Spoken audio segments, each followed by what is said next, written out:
السلام عليكم ورحمة الله، نصلي على الحبيب عشان قلوبنا تطيب. حيرة كل يوم مش عارفين نعمل إيه، طبعًا العيد داخل علينا وصايمين، وعارفة أنتِ اللي هو عايزين ندبّر ونوفّر عشان خاطر إحنا في العيد يعني إيه ده عيد بقى أكل وعيد فتة وبتاع، عايزين نقضّيها. فبصراحة أنا كان عندي شوربة في الفريزر، أنا لمّا باجيب مثلًا اللحمة بتاعتي باسلقها، فباسلقها في حلة كبيرة شوية، يعني فاض شوربة باروح حاطاها في العلبة واروح حاطاها في الفريزر واقول إيه هتنفعني، وفعلًا، فعلًا نفعتني. كان طبعًا ده كيلو ملوخية مش هاعمل الكيلو كلّه، أنا هاخد نُصّه بالضبط وشِلت نُصّه في الفريزر. طبعًا النُص كيلو باحط له قرنين فلفل وكام رَص توم كده وأنا باخرّطها. خلّي بالِك بتفرق أوي وبتدّي taste وبتعلّي الtaste وبتخلّي طعم الملوخية كده حلوة أوي وخضرا وجميلة.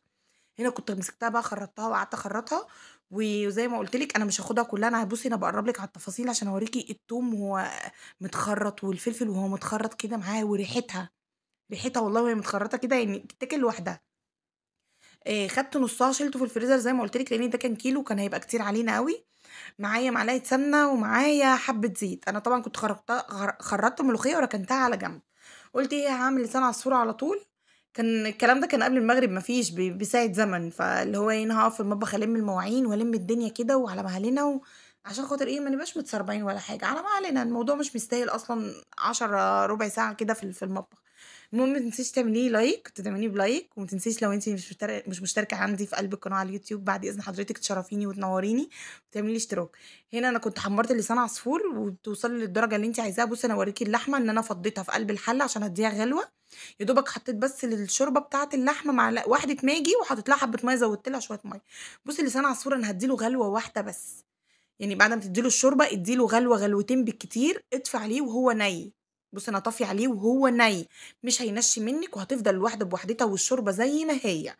أنا يا دوبك خَد غلوتين وطفيت عليه وهو نَي وغطّيه وسيبيه، وساعة أمّا تيجي تغرفيه والله هيبقى حلو وجميل أوي، من غير بقى ما تزوّدي له شوربة وتلاقيه نشّا منِّك وتقِل منِّك، ما فيش الكلام ده خالص، وهيفضل كده لغاية أمّا تخلّصي الحلة كلّها.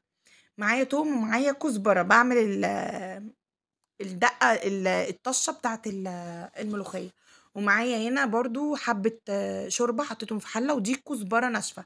باحب أوي أحط كزبرة ناشفة في قلب الشوربة بتاعة الملوخية، بتدّي ريحة حلوة أوي. هنا حطيت الملوخية بتاعتي، خلّي بالِك قلّلي الشوربة، وإن احتجتِ شوربة زوّدي حبّة، حبّة، علشان ما تبقاش خفيفة منِّك، لمّا تبقى تقيلة تبقى أحسن. هنا خدت طبعًا الطشة بتاعتي اللي هو التوم والكزبرة وحبّة ملح بُساط، لإن أنا الشوربة بتاعتي متملّحة، فخلّي بالِك. ودايمًا، دايمًا لمّا يكون عندِك لحمة حتى لو نُص كيلو، حتى لو ربع كيلو، اسلقيها في حلة كبيرة وخلّي الشوربة هتنفعِك، حُطّيها في الفريزر بجد هتنفعِك. هنا كنا خلّصنا الملوخية وبُصّي واخدة الطشة ما تقعديش تقلّبي فيها كتير، يعني عشان تقولي اديتها طشة وتقعدي تقلّبي، تقلّبي وتنزّلي الطشة دي تحت وتغمق منِّك وتسمر منِّك، لأ ما تقعديش هي يا دوبك تقليبة كده اللي هو إيه، هانزّل التومية تحت كده بالمعلقة واطلع على طول، يبقى التوم فوق وتحت. بُصّي هنا لسان عصفور نفش أهيّة واستوِت تمامًا، مش يعني هتاكليه بُصّي هتاكلي صوابع كرة والله بجد. اعمليه كده ما تسوّيهوش سِوَى كامل وهو على النار.